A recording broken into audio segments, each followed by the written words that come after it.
how to accept and overcome self-disappointment and move on with your life.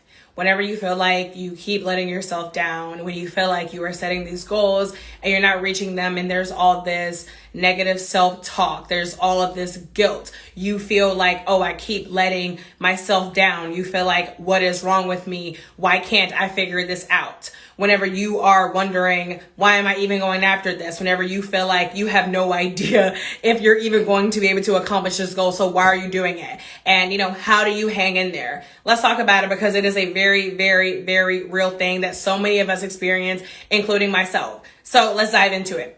In case it's your first time joining one of my videos, my name is Bianca Lynch of BiancaLynchCoaching.com. This is Goal Slay Monday, which is an Instagram live series for ambitious millennials who want to learn real world tips, habits, and motivations to turn their goals into reality. Again, I'm Bianca Lynch of BiancaLynchCoaching.com, and today we're specifically talking about self-disappointment. So we're talking about whenever we feel like we let ourselves down. Now, the first thing I want to talk about is the fact that this really does happen to everyone. Like, it doesn't matter who you are, where you are in your life. It doesn't matter how much money you make, where you live, gender, race, ethnicity, all of these, like it happens to all of us. We all find ourselves in these situations where we thought we were going to do better, or we thought we were going to end up getting something, achieving something, and it didn't happen. Honestly, it really is. It's part of life. I don't know if you guys remember last year, whenever I was constantly documenting my goal for a 9-minute mile, and I think the lowest I ended up getting was maybe 9:41. So I definitely did not hit that goal, but you saw me coming along those milestones. But in the end, I didn't get the goal, and that was disappointing. And at the end of the day, I am still going after that goal, to be clear. I'm still going after that goal this year, that 9-minute mile, but things don't always work out the way that we expect them to. And sometimes that just fucking sucks, honestly. But I want to talk to you guys about 4 ways that you can accept this self-disappointment and really move forward. Make sure I got my notes over here. Yes. All right. So the first thing is literally accepting it.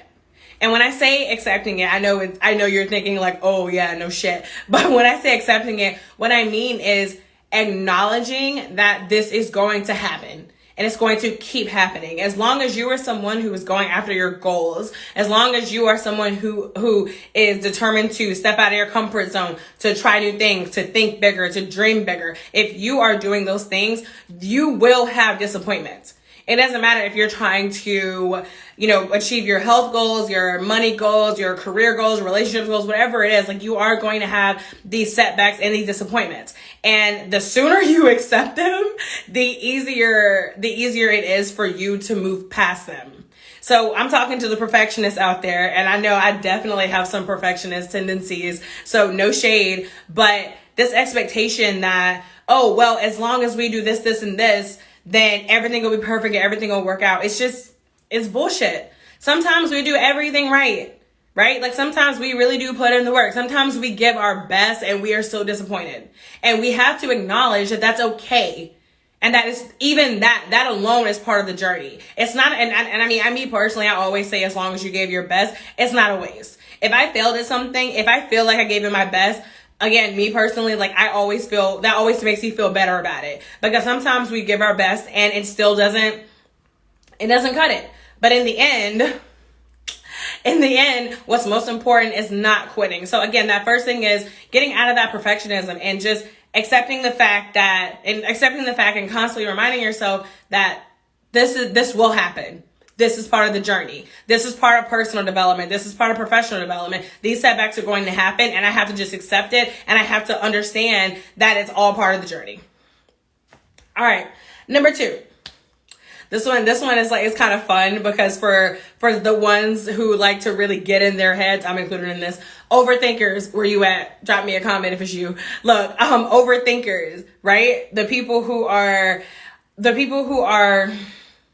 more often than not, I don't want to say, often, but, if you are constantly feeling imposter syndrome, especially in this entrepreneurship world, let's be honest, right? If you are constantly feeling imposter syndrome, or if you're constantly feeling like, I keep failing at this? Why does this keep happening? Like, lay out the facts. And when I say the facts, I mean, really, really ask yourself, number one, why is this happening?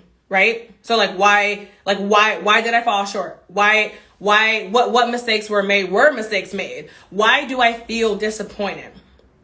So those are the more personal questions, but I want you to also ask yourself questions that pertain to the world that's not just you and your own personal story. So again, let's say we're taking entrepreneurship, for example. So sometimes we feel like we are supposed to be way further along than we are.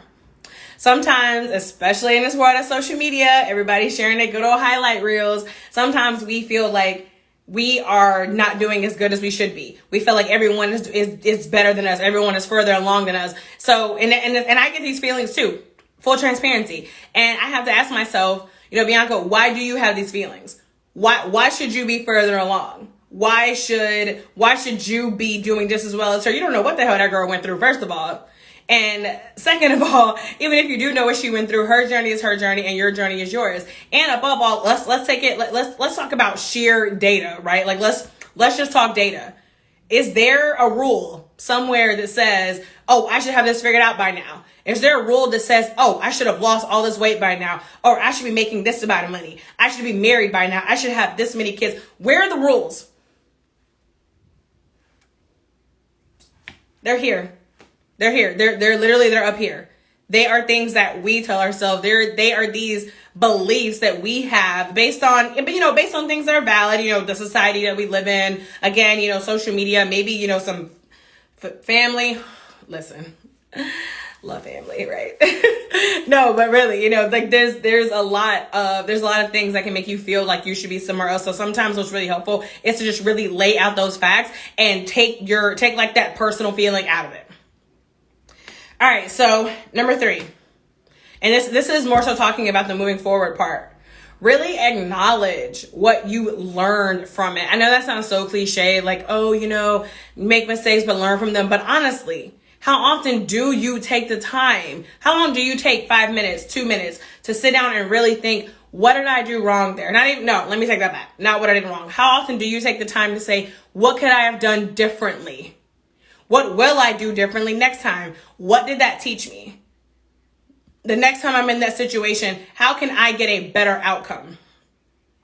Ask yourself these questions whenever you're feeling that disappointment, whenever you're feeling like, damn, I cannot believe I fucked this up again. Damn, I cannot believe that I went right back to the same shit I was doing before. Damn, I cannot believe I am still here. I should be here right now. Bianca, what is wrong with you? Bianca, why can't you do this? Why does it seem like everybody else seems to get this, but you don't? Why is everybody being successful except you? These are real thoughts. And I know that they happen to so many of us. I know it's not just me. So again, really, really think about in that moment when you're thinking about the mistake, if it is a mistake that you made, or if you're thinking about the letdown, ask yourself, if I were in the exact same situation tomorrow, let's say another opportunity presented itself, what would I do differently and why? What did that teach me? Honestly, I'm not even gonna lie. Sometimes with me, that gets me excited about moving forward. I actually did a presentation a couple weeks ago, and I was disappointed with the outcome because I was hoping that people would purchase a course of mine, and I did not get my goal number. And guess what? I'm giving a presentation again in a few weeks. And instead of me sitting there and wallowing in that, I thought to myself, okay, what can I do better next time to make sure that I am marketing this the right way, to make sure that I am getting my point across, to make sure that I'm giving myself more time. Like one thing that I noticed is by the time I got to the end, I was sort of rushing. That tells me, okay, I need to take some of the things out of this presentation. The other thing is people were still asking me questions about other stuff in the presentation. So that tells me maybe I need to take more time for Q&A before I get to the end and talk about the course. Whatever it is. These are things that get me excited to try it, excited to try it. Did that rhyme? Excited to try it. Not quite. It's like, what is that? Approximate rhyme. I got excited for a second because I love when I accidentally rhyme. I'm just like, skills. And then the last one is easier said than done. For a lot of reasons. And of course, depending on the situation, sometimes it'll be easier and sometimes it will be extremely difficult, but try not to take it personal. Try to look at it as in marketing, in the marketing world, you know, we say like, or the business world, we say like an A/B test. Like, try to look at it as, this is an experiment. This is me testing something. This is me collecting data. Me and my health coach, Ivy Ingram, I'm telling you, like, she had to ingrain this in me because we've been working together since August 2019. And honestly, for the first several months, it was just constant self-disappointment on my part. It was me constantly feeling like, okay, why do I keep making these same mistakes? Why is it that I'm trying to do this and it's not working? And she would constantly have to tell me, Bianca, hey, chill out. We're just testing some things, right? Like, if you think about these goals that you're going after, and especially if they're big goals, or especially if they are goals that are really out of your comfort zone, a lot of times this requires us to become different people. This requires us to learn and unlearn, right? You know, we've been talking a lot about health and weight loss. And again, that's one of the things that I've talked about a lot with my health coach is I have more than 20 years of food, healthy eating, workout, whatever, like health habits to unlearn. So whatever it is that you're trying to unlearn, you know, give yourself some grace and don't take it so seriously. I know that may seem kind of reductive to say don't take your goals seriously. And it doesn't mean, oh, you know, just like blow them off. But I'm saying don't hold it so close to your heart that you are equating the results with your value, with your worth, with your self-esteem, right? Like, really try to take it from a lighthearted approach. Maybe be like, oh, I'm going to try this out this week and we're going to see how it goes. You know, don't wallow in it. Like, don't, like, again, like I'm saying this because this is something that has been super helpful for me. And again, full transparency, depending on what it is, that can be easier said than done. If it's something that is super personal to you, it's going to be a lot harder for you not to take it personally. If it's something that involves someone you love, it'll be harder to take it personally. If it's something that involves money, it's going to be harder to take it personally. It might be hard, but it is not impossible. So again, if you are someone who wants some ways to better deal with self-disappointment, when you feel like you are letting yourself down, when you feel like you keep failing or you keep having these setbacks and you want help moving forward and you want to get out of these habits of the negative self-talk and the spiraling out of control, then I recommend these 4 things. So the number 1 was, you know, constantly reminding yourself that it's part of the journey, right? Like accepting that you are going to disappoint yourself as long as you keep going after your goals, period. Like it's just going to happen. Number 2, lay out those facts. You know, really ask yourself, why am I disappointed? What are the rules that say that I should have done it this way? Why do I feel like this should have been perfect? You know, really lay it out and try to take an objective view. Number 3, acknowledge what you learned and really think about how you can do something differently next time to get a different outcome. And then number 4, don't take it personal. You know, take that more like lighthearted approach. Really look at it as something that you are just trying out.